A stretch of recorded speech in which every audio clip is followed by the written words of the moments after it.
La revista El Doctor en Casa presenta su programa El Doctor en Casa TV.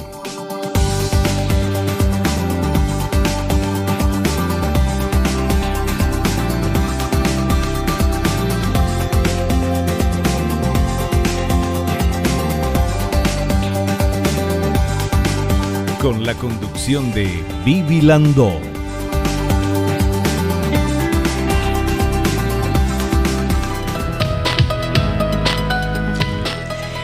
Hola, ¿cómo están todos? Muy bienvenidos. Esto es El Doctor en Casa. Hoy vamos a hablar de osteoporosis, su prevención, con el doctor Ernesto Paredes, reumatólogo. Y atención con estos datos. La osteoporosis es una enfermedad que destruye el tejido de los huesos, haciéndolos frágiles y más propensos a quebrarse. Aunque es una condición menos grave, la osteopenia describe la baja densidad ósea y ha sido reconocida por la Organización Mundial de la Salud como precursora de la osteoporosis. Casi el 50% de todas las mujeres entre las edades de 45 a 70 años padecen de algún grado de osteopenia, que con el tiempo se convierte en osteoporosis. Me quedé pensando, estoy yo en ese grupo de edad. Bueno, es importante prevenir, es importante cuidarse, y con al doctor le vamos a preguntar cómo podemos saber en qué estado están nuestros huesitos, ¿verdad? Y qué hay que hacer para tenerlos más fuertes, o, según lo que dice acá, a partir de los 45 años ya tenemos que prepararnos nomás para tener algún problema. Bueno, eso vamos a descubrirlo en el programa de hoy. Pero ahora, al inicio del programa, hacemos nuestro ejercicio de la gratitud. Primero, vamos a agradecer a estas marcas y a estas empresas que me acompañan todos los días, y gracias a ellas puedo estar aquí, así, delante de ustedes. Y hacer el ejercicio de la gratitud agradeciéndole a Dios por el don de la vida, por el amor, por la salud, por la familia, por los amigos, por el trabajo, por los compañeros de trabajo. Agradecer por todo lo bueno que tenemos. ¿Y por qué hacemos este ejercicio? Porque primero nos hace bien, nos pone de buen humor, pide por ahí, y desde ese lugar es mucho más fácil tomar las decisiones adecuadas. El agradecimiento es el primer paso a la felicidad, es el primer paso a la prosperidad, y queremos que sea feliz y próspero. Desde ese lugar de la gratitud comenzamos este programa. Gracias por estar del otro lado. Hacemos un pequeño corte. Yo saludo ya a nuestro invitado, el doctor Ernesto Paredes, y enseguidita volvemos para tratar de este tema.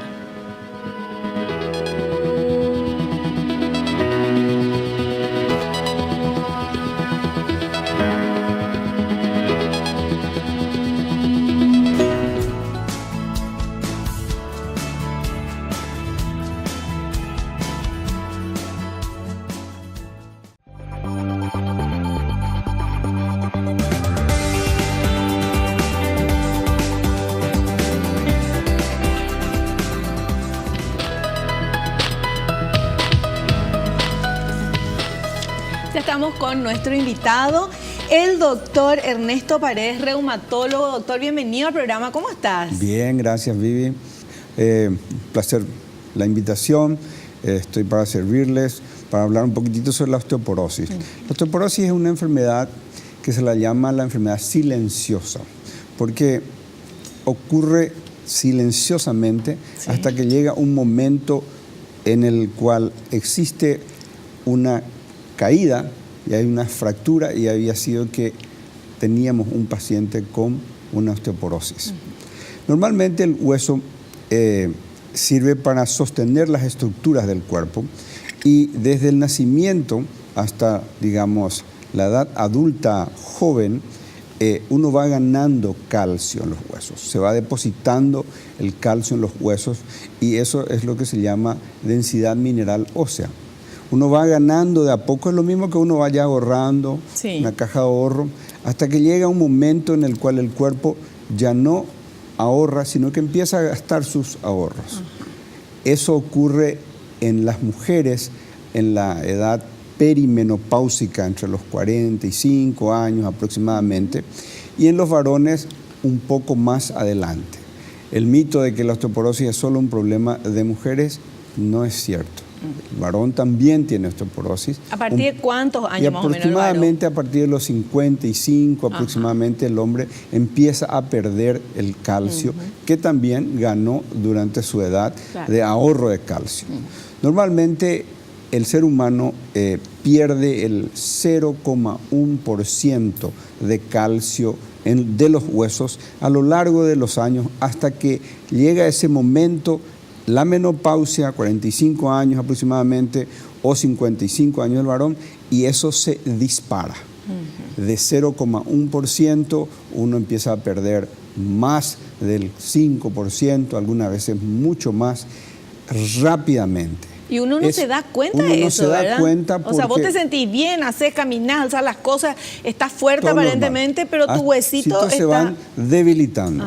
Por eso se le llama enfermedad silenciosa. Y la osteoporosis en sí no duele. No es que diga, me duelen los huesos, estoy con osteoporosis. No, la enfermedad no duele. Lo que duele va a ser cuando ocurran las fracturas. Y casi siempre las fracturas son 3 sitios principales que nosotros nos llama la atención. En primer lugar, la fractura de la muñeca. Muchas veces la mala posición, una caída, una fractura, nosotros solemos llamar fractura en dorso de tenedor. Me parece un tenedor, el dorso de un tenedor. El otro lugar donde hay que tener mucho cuidado es en la columna, en la cual las vértebras se van aplastando. Entonces, esa paciente o ese paciente que tenía una altura de unos 70 en los 40, con el paso del tiempo se va encorvando y va perdiendo altura. Esa es la segunda zona donde ocurre la pérdida de calcio y la fractura. Y la tercera, que es la más delicada y grave, es la fractura de cadera. Esa es la más famosa, doctor. Es la más famosa y es la más delicada. ¿Por qué? Porque tiene relación con un cambio en el estilo de vida muy grave, muy grandemente, y sobre todo su solución es quirúrgica, solamente, operación. Y entre los problemas que pueden ocurrir cuando hay una cirugía, puede haber una embolia, una trombosis, y eso es muy delicado y puede ser mortal. No así como la fractura de la muñeca, no así como la fractura de la columna, pero la cadera ¿Y por qué la cadera es más peligroso que la columna, por ejemplo? Porque la cadera, primero el paciente se encama. ¿Y la columna? También. La columna no tanto. La columna el paciente siente incomodidad, dolor, pero no le limita y no le encama al paciente. Claro. Sin embargo, ese paciente que se fractura la cadera necesita estar encamado por el dolor, necesitan estar encamados por la cirugía que probablemente le hagan y la prótesis que le van a colocar, y ese encamamiento hace que tenga una predisposición a trombosis y embolia pulmonar. Claro, porque no se mueve. No se mueve. ¿Verdad? O sea, cuando uno está en movimiento, es más difícil es más difícil eso. Entonces, por eso esos 3 sitios son los que prestamos mucha atención. Pero uno puede fracturarse un dedo, de repente un dedo del pie, o puede fracturarse el húmero, o puede fracturarse algunos dedos de la mano. Son todos significativos de que algo está mal. Doctor, ¿y es cierto que de repente uno dice, ay, me fracturé, me caí, pero realmente lo que pasó fue que se rompió el hueso y por eso te caíste? ¿O es muy dramático lo que digo? Es más difícil eso. Pero puede suceder, hay algunas fracturas que se llaman fracturas de estrés. El estrés, esfuerzo de los corredores, por ejemplo, los maratonistas, que sobreesfuerzan la estructura ósea, y por más de que sea un deportista, puede tener una fractura, se llama fractura por estrés. Entonces, no todas las fracturas tienen las mismas características. Hay algunas fracturas en los niños que solemos llamar en tallo verde, que parecen una rama que uno rompe pero no se despega, pero hay una fractura ahí. Y teniendo en cuenta esa posibilidad de fractura, es que la Organización Mundial de la Salud clasificó a las enfermedades del hueso en osteopenia leve, osteopenia grave y riesgo alto de osteoporosis. ¿De acuerdo a qué? De acuerdo a un estudio que es muy común, disponible ahora en nuestra sociedad, que es la densitometría ósea. La densitometría ósea es un estudio que no duele, es un estudio como una radiografía común, tiene muy poca irradiación. Sí. Que muchos pacientes también tienen miedo de la irradiación que puedan tener el estudio. Entonces la densitometría ósea mide la cantidad de calcio en esas 3 zonas, la muñeca, la columna, la cadera. Algunos institutos utilizan 2 medidas, la columna y las caderas, y mide la cantidad de calcio por centímetro cúbico que pueda tener en gramos. Yeah. Y eso hay una serie de fórmulas y algunos que otros dibujos en colores que muestran la predisposición de ese paciente a tener una fractura referente o comparado con una población de la misma edad y de la misma raza. Claro. Porque es muy diferente que comparemos la raza asiática, que son más delgaditos, que no tienen las características de ingesta de lácteos, que una sueca, por ejemplo, una persona de Suecia, que son grandes, que están acostumbrados a tomar lácteos, son diferentes. Entonces, cada país... ¿Quién tiene más osteoporosis ahí? Los asiáticos. Ajá. Los asiáticos. La gente de color oscura tienen los huesos mucho más duros.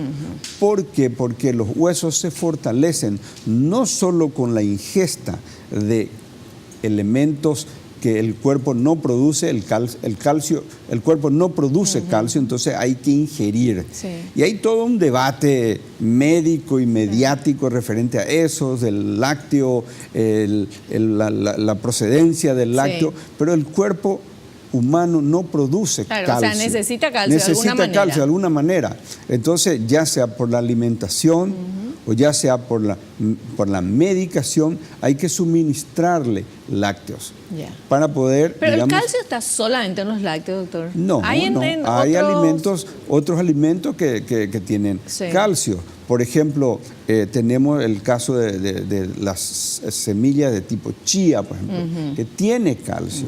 Y también vegetales, el brócoli tiene calcio, hay otras verduras que también tienen calcio, pero los que tienen más calcio por porciones son los lácteos. Y si a mí no me gusta la leche, por ejemplo, pero puedo tomar yogur. Claro, los lácteos, el concepto de ingesta de lácteos, desde mi punto de vista, suelo educar a los pacientes de la porción del lácteo. Una porción de lácteo es lo equivalente a 200 mililitros de leche, una taza o un vaso de lácteos descremados o enteros, no importa. Un yogur, un pote de yogur o 5 fetas de queso.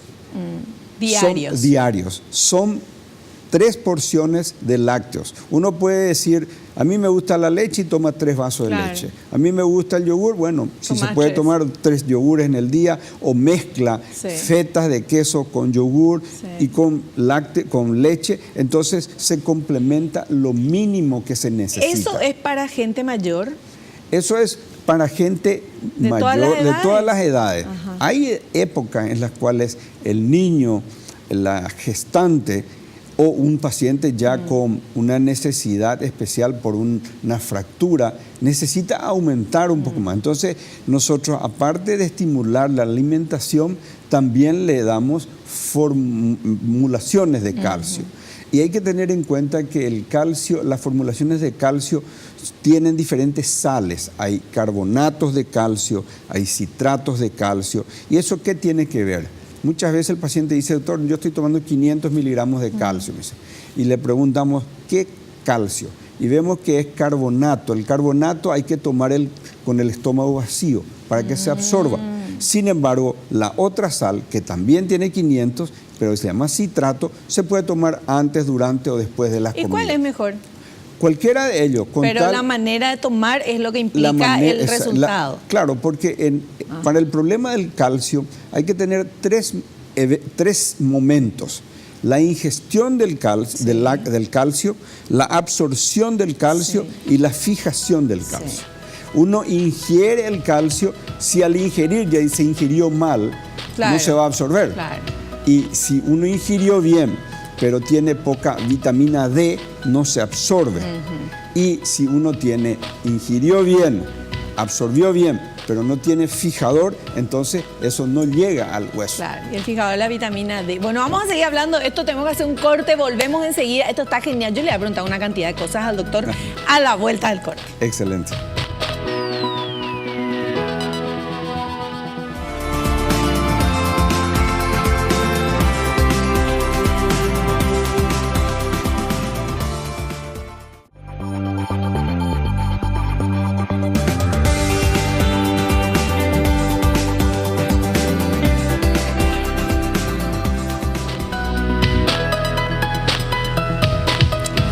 Yo le quiero preguntar al doctor, ¿cómo podemos hacer para que nuestros huesos sean más fuertes? O sea, hay que hacer ejercicio, el tema de la musculación, de que la musculatura esté firme, ¿eso influye o no? ¿Cómo es el tema? Influye, sobre todo, principalmente hay que tener en cuenta de que para ganar masa ósea se tiene que tener un efecto de peso sobre las estructuras. Hacer natación, por ejemplo, no te ayuda a ganar masa ósea. Sin embargo, usar pesitas, caminar haciendo pesas, ayuda a ganar masa ósea. Y sobre todo tener en cuenta la posibilidad de la regularidad de eso. Mucha gente empieza en septiembre a prepararse para el verano, pero si lo hace en forma regular, 3 veces a la semana, durante todo el año, tiene mucho más efecto. Claro. Y sobre todo el tiempo.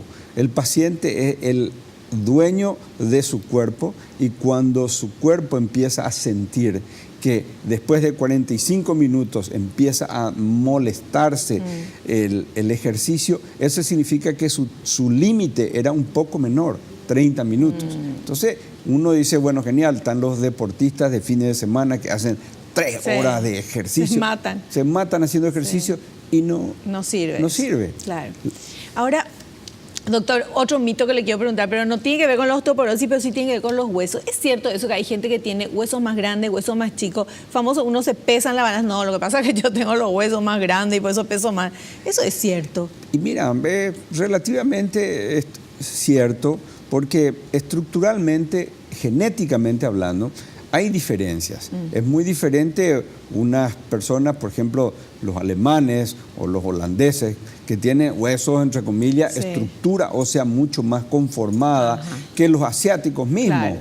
O de repente en familias vemos el antecedente de tener principalmente una abuela, una madre flaquita, delgadita, muchas veces tiene muchísima influencia en lo que va a sucederle a su hija.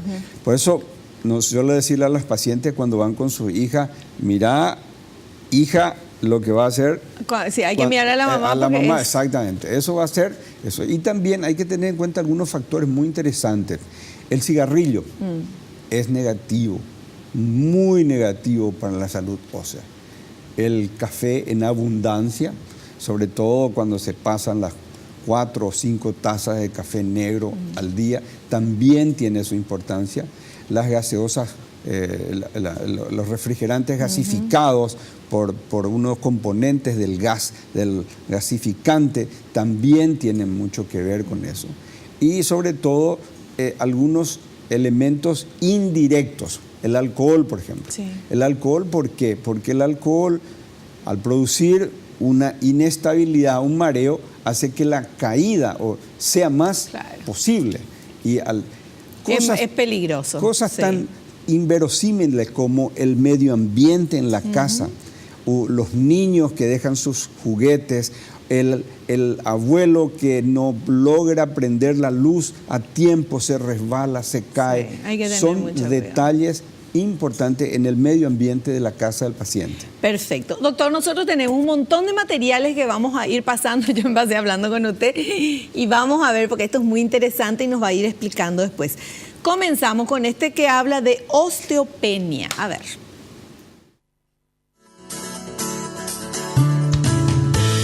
Osteopenia. La osteopenia se refiere a la densidad ósea que es menor que la de pico normal, pero no lo suficientemente baja como para ser clasificada como osteoporosis. La disminución de la densidad del hueso lleva al debilitamiento y riesgo de fractura por la disminución de mineralización por pérdida de calcio y o fosfato. El desgaste normal provoca el gradual debilitamiento de los huesos. Sin embargo, si los huesos han empezado a ser débiles debido a los malos hábitos alimenticios, un estilo de vida agitado, menos ejercicios o ejercicios en exceso, usted podrá convertirse en una víctima de la osteopenia al llegar a los 40 años. ¿Está correcto eso? Es correcto. O sea, poco ejercicio y exceso de ejercicio claro, también. Hablamos de las fracturas de estrés, justamente, y también hay que tener en cuenta que el sobreejercicio en las personas de sexo femenino producen alteraciones hormonales, estrógenos, progesterona, que simulan una especie de menopausia prematura. Por eso muchas atletas que se sobreexigen, solemos ver maratonistas, solemos ver tenistas que se sobreexigen, anulan por el sobreejercicio la secreción de hormonas sexuales femeninas normales, estrógeno y progesterona, que son importantísimas para la salud ósea total.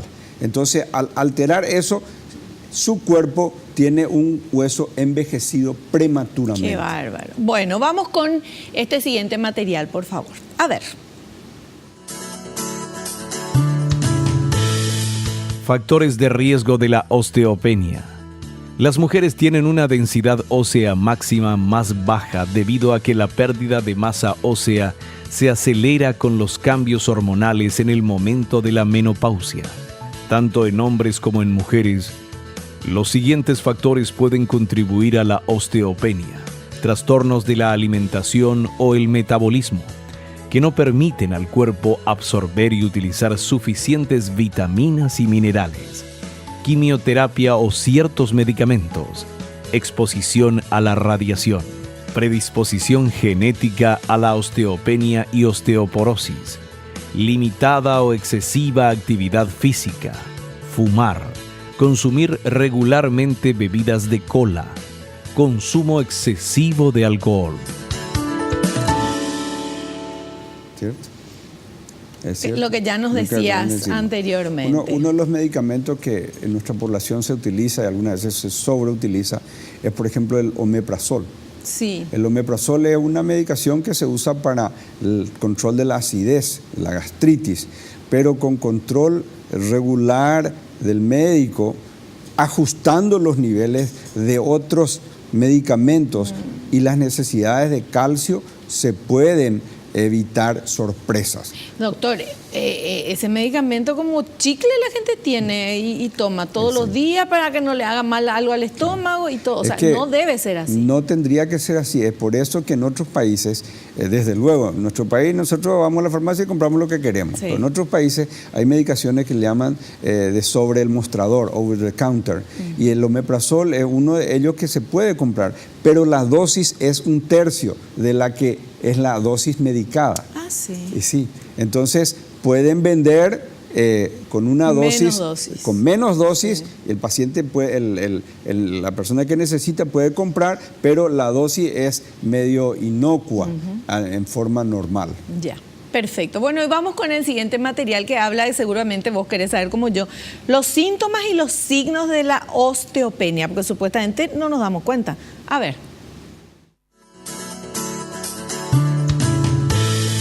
Síntomas y signos de osteopenia. La osteopenia no tiene síntomas. La persona no notará ningún dolor o cambio cuando el hueso se vuelve más delgado. Puede cursar sin molestias por largo tiempo, incluso hasta que se presentan las fracturas. Sobre todo, se presenta dolor en la espalda conforme se produce la fractura y el colapso vertebral, lo que además ocasiona acortamiento de la estatura. Las fracturas comunes incluyen las de la espina dorsal, cadera y muñecas. Algunas fracturas, especialmente las vertebrales, pueden hacerse sin la percepción de dolor y, por lo tanto, la osteopenia u osteoporosis pueden estar presentes sin diagnosticar durante años. Por lo tanto, el mejor curso de acción es consultar a un médico para una consulta después de los 30 años de edad, especialmente para las personas que estén en alto riesgo. Asimismo, la consulta, así como habíamos hablado de consulta preventiva o consulta anual, incluye una densitometría en los primeros 5 años, entre los 40 y 45, entre los 45 y 50. Y después, en todo caso, cada 2 años o 3 años, y pasados los 60, un poco más frecuentemente. Pero todo cambia si es que hay una fractura. Claro. Si se presenta una fractura simple, de repente un hueso del dedo que se fracturó, eso nos adelanta en saber que algo va a suceder o que esa estructura no estuvo siendo osificada en forma. Bueno, ¿hay algo que podemos hacer antes de llegar a los 40 o antes de llegar a la época en que se va disminuyendo esto en la juventud, en la niñez, en la adultez? ¿Qué se puede hacer para no sé, tener más reserva de calcio? Por eso muchas veces en algunos congresos los médicos hablan de que la osteoporosis es una enfermedad infantil. ¿Por qué? Porque todo lo que uno consume claro. de lácteos en la época infantil va a ser lo que va a tener de reserva para cuando llegue el momento de empezar a perder. O sea, en la infancia es el tema. En la infancia es el tema. Insistir en quitar el vaso de contenido oscuro y colocar el vaso de leche. Nosotros, los médicos, celebramos el 20 de octubre, el Día Mundial de la Osteoporosis. En algún momento hicimos ya la campaña del bigote blanco. ¿Te recuerdas, Vivi? El bigote blanco. Todo es sobre insistir en prevención, en sensibilidad, insistir a los pacientes que hagan actividad física, sobre todo ni siquiera para la parte cardiovascular, mirando del lado reumatológico para la parte de osteoporosis. Claro. Entonces, eso ayuda a que no solo se fortalezcan, porque hay que tener en cuenta que el momento culmen es la caída y la fractura. Entonces, ¿qué pasa? Yo tengo al paciente todo controlado, todo, pero sus músculos están fuera de forma o sus reflejos están fuera de forma y el paciente se cae. Entonces, una caminata regular, algunos ejercicios de movimiento, además de ayudar a la parte ósea, ayuda a la parte muscular, que finalmente va a ser la que va a ayudar a esquivar esa caída, a protegerse ante la caída y a amortiguar esa caída. En otros países, en el Reino Unido, por ejemplo, en los geriátricos, los pacientes usan una especie de almohadones aquí en las caderas. Entonces, cuando caminan y si tienden a caerse, se caen sobre los almohadones. Claro. Entonces, son pequeños detalles que no todo es hueso, también es reflejo ante la caída. Y prevención en el medio ambiente, como decía. Así como decíamos, controlar los anteojos una vez al año, los pacientes mayores, ver que por lo menos el caminero del dormitorio al baño esté algo iluminado, libre de obstáculos, animales pequeños que se cruzan, cables que están mal colocados en el circuito, juguetes de los nietos que están, alfombras resbaladizas, y de repente también en la ducha tener el asidero como para poder atajarse y tener por lo menos algo de prevención en el medio ambiente en el cual se está viviendo nuestro paciente. Qué interesante. Eso el otro día yo tipo mujer araña me quedé en la ducha para no caerme. Sí. Porque sí, uno y no soy todavía de la tercera edad, pero... Hay cosas tan fáciles, sin hacer propaganda, el sitio web de compra número 1 en el mundo, Sí. uno compra una especie de asidero que tienen una especie de... Ventosa. De ventosas, Ajá. y son fáciles de colocar, simples de llevar a cualquier parte, salen menos de lo que costaría ¿Qué? una caja de, Claro. de calcio. Perfecto. Hacemos el corte, volvemos ya.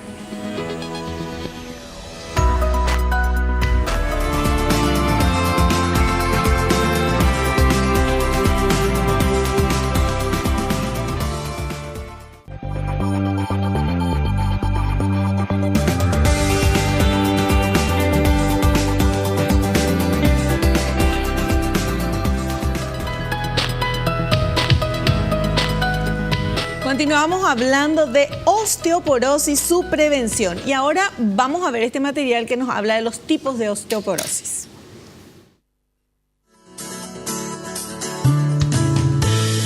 Tipos de osteoporosis. Osteoporosis primaria, involutiva o senil. Tipo 1 o posmenopáusica. Tipo 2, mujeres y varones de más de 70 años. Idiopática, característica de personas jóvenes, no se conoce la causa.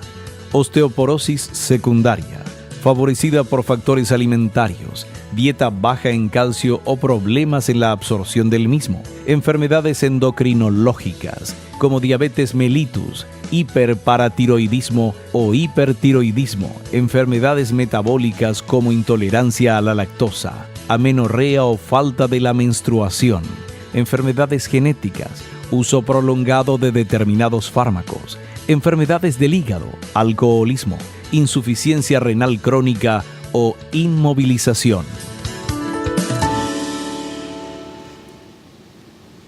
Nosotros en reumatología, hablando un poquitito de nuestra especialidad, tenemos la posibilidad de ver pacientes mucho más frecuentemente porque vemos pacientes con artritis, por ejemplo. Pacientes con artritis que aparte de la deformación y demás cuestiones, tienen que tomar muchas veces corticoides. El corticoide produce descalcificación. Ese paciente con artritis también, aparte del dolor, está inmóvil. ¿Por qué? Porque le duele, está deforme. Eso produce también descalcificación. Entonces, hay ciertas enfermedades o también ciertos tratamientos para esas enfermedades que aumentan el espectro de lo que podía ser una falta de ingesta de calcio o de lácteos, una mala absorción, que también está muy de moda, la mala absorción de la leche, y también la intolerancia al gluten. La intolerancia al gluten es una de las patologías que está muy en boga y que estamos descubriendo y conociendo cada vez más, y que es una de las causas de osteoporosis secundarias a algo. El hipertiroidismo, la misma cosa, la diabetes mellitus también, todas son enfermedades endocrinológicas que ayudan a tener una visión un poco más amplia, no catalogarle solamente que no es por la edad nomás. Sí. Doctor, ¿y esto que dicen de balde ya tomás leche si ya tenés más de 30 años o de 40 años? Porque ya todo lo que tu cuerpo tuvo que absorber del calcio lo hizo en los primeros años. Es una verdad media peor que una mentira. Porque uno tiene lo que se llama, nosotros en medicina reconocemos lo que es la dosis diaria recomendada. Sí. Es algo mínimo que necesitamos diariamente de algún elemento, sean electrolitos, sean minerales, sean proteínas. Pero esto es de por vida. De por vida. Ajá. Y eso varía de acuerdo a la edad. El niño, la gestante, la mujer adulta y la geronte tienen diferentes niveles de necesidades mínimas de ingesta de calcio. ¿Cuánto es? 1000 miligramos a 1500 por día de calcio. Que serían los tres vasos de leche. Los 3 vasos de leche. O 3 yogur. 3 yogures o 5 fetas de queso, el amarillo inclusive, que es mejor, tiene más calcio, tiene un poco más de lípido, pero hay todo un debate referente a eso también. Eso como mínimo. Ajá. Para mantener. Si uno necesita ganar lo que ya perdió, ahí hay que insistir con más porciones de lácteos o con suplementos de calcio. Ya, perfecto. Bueno, y ahora vamos con este otro material que justamente vamos a diagnosticar la osteoporosis. ¿Cómo se hace? Diagnóstico de la osteoporosis. A menudo la osteoporosis cursa de forma asintomática hasta que se produce una fractura, por lo que para llegar a su diagnóstico hay que sospecharla en personas con varios factores de riesgo. Historia clínica y exploración física. Debe obtenerse información detallada acerca de la aparición de dolor en la columna dorsal o lumbar, cambio en la intensidad o características. En cuanto a la exploración física, la disminución de la talla o aparición de cifosis son signos tardíos. Radiografía, antero-posterior y lateral de columna dorsal y lumbar.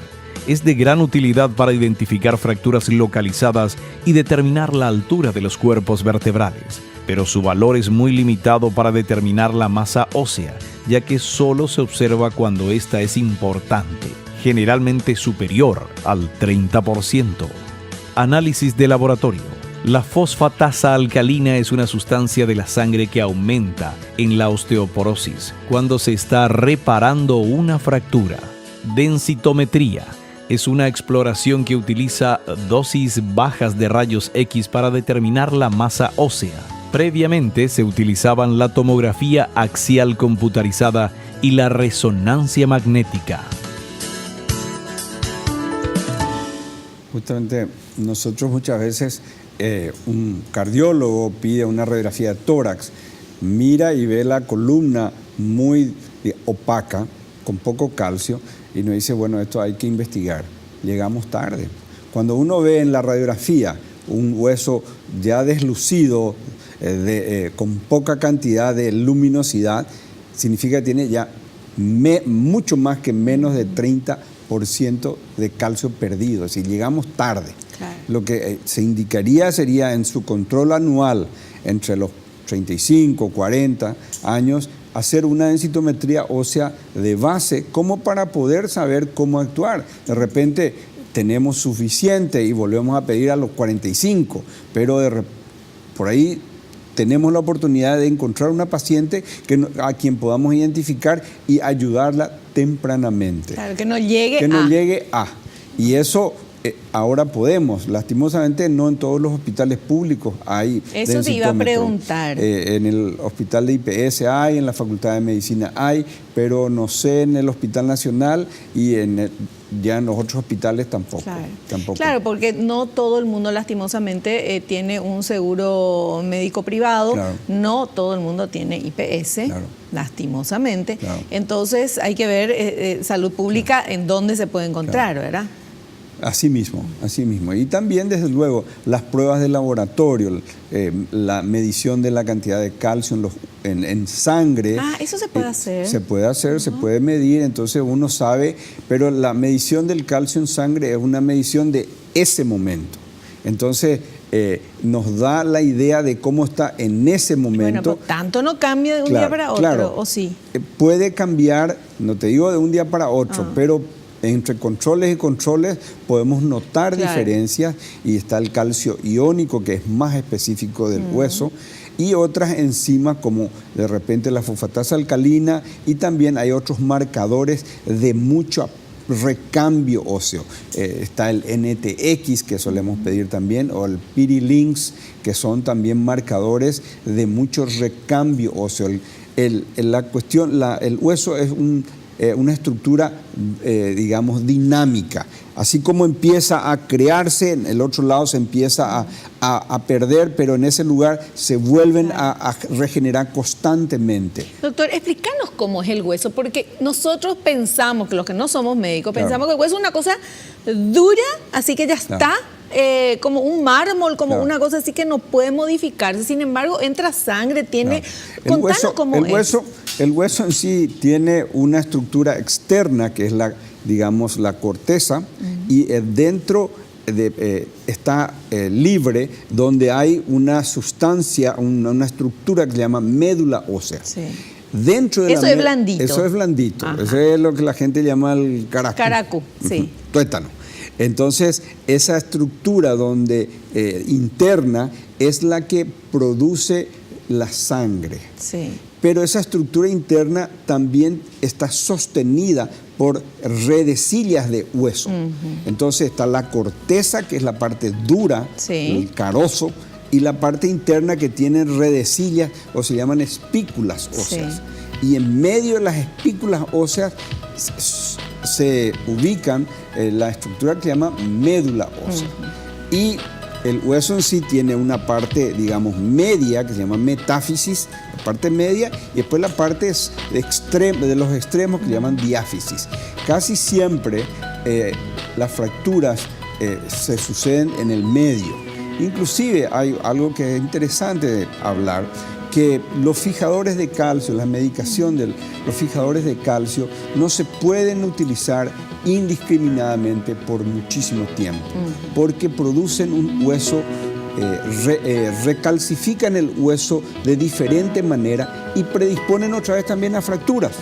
Entonces tenemos que usar con densitometrías controladas por periodos de años, 5, 7 años, y después frenar. Claro, no, y además con el médico, porque si no, claro, no, yo voy a tomar esto nomás porque escuché, leí y ya está, ¿verdad? No es así. En algo hay que basarse. Perfecto. Hacemos el corte, a la vuelta, las consultas que ustedes quieren hacerle al doctor y les va a responder.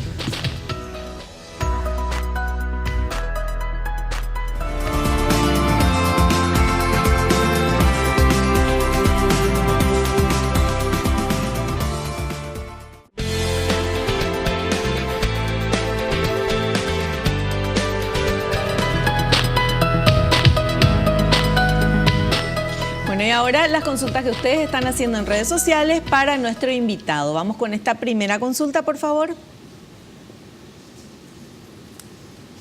Jorge de Mariano Roque Alonso pregunta, ¿tomar calcio en pastillas ayuda cuando ya se tiene osteoporosis? Claro, desde luego, forma parte del tratamiento en general, así como habíamos hablado. Uno necesita 1.500 a 2.000 miligramos mínimo por día de calcio, sea en la alimentación, pero la alimentación muchas veces no se puede lograr totalmente, entonces se suplementa con los productos farmacológicos que son los comprimidos de calcio. Perfecto. Bueno, vamos con esta segunda consulta, por favor. Mariana de Concepción. Ay, le mando un saludo a mi tía Ramonita Canillas de Concepción, aprovechando. ¿Qué pregunta Mariana? ¿Hay enfermedades que puedan provocar osteopenia u osteoporosis? Claro, habíamos hablado justamente de la diabetes, el problema de hipertiroidismo, enfermedades reumatológicas como la artritis reumatoide en sí o por la medicación, intolerancia a la lactosa, intolerancia al gluten, son enfermedades así con nombre y apellido que pueden producir una osteopenia u osteoporosis. Bueno, doctor, ¿y cuál es tu recomendación ya en la parte final del programa, así cortito? ¿Cuál es la recomendación en general para todos nosotros, chicos, grandes, más viejitos y todo? ¿Qué es lo que tenemos que hacer para tratar de no tener osteoporosis? Claro, en primer lugar, reconocer que existe eso y que en algún momento a todos nos puede tocar. Insistir en que el vaso de leche vuelva a estar en la mesa de la familia.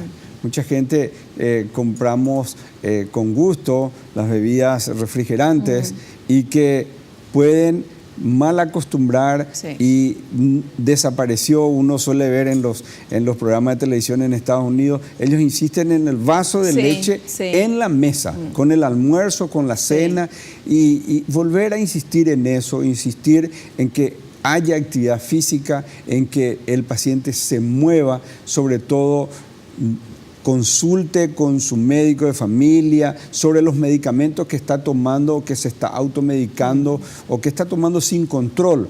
Como habíamos hablado, un omeprazol, uso crónico, porque había sido que me hacía bien, tiene su costo en todo este problema de la osteoporosis. Y sobre todo tratar de llegar a la edad adulta con lo más que se pueda de calcio. Evitar los tóxicos, cigarrillos, café en abundancia, digamos, estimulantes, estupefacientes, alcohol en sí y sobre todo tratar de evitar la caída.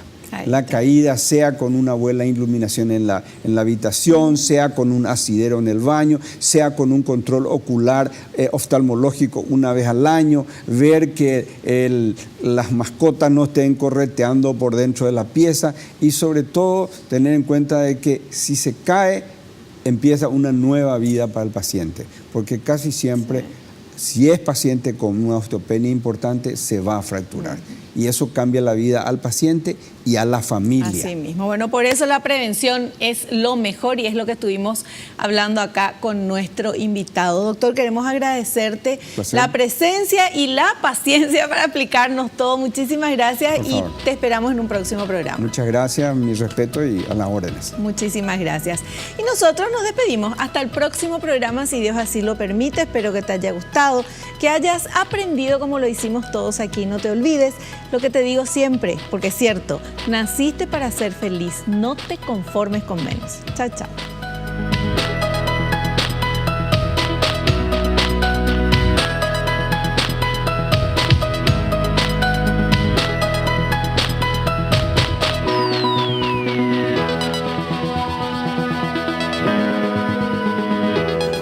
La revista El Doctor en Casa presentó a Vivi Landó en el programa El Doctor en Casa TV.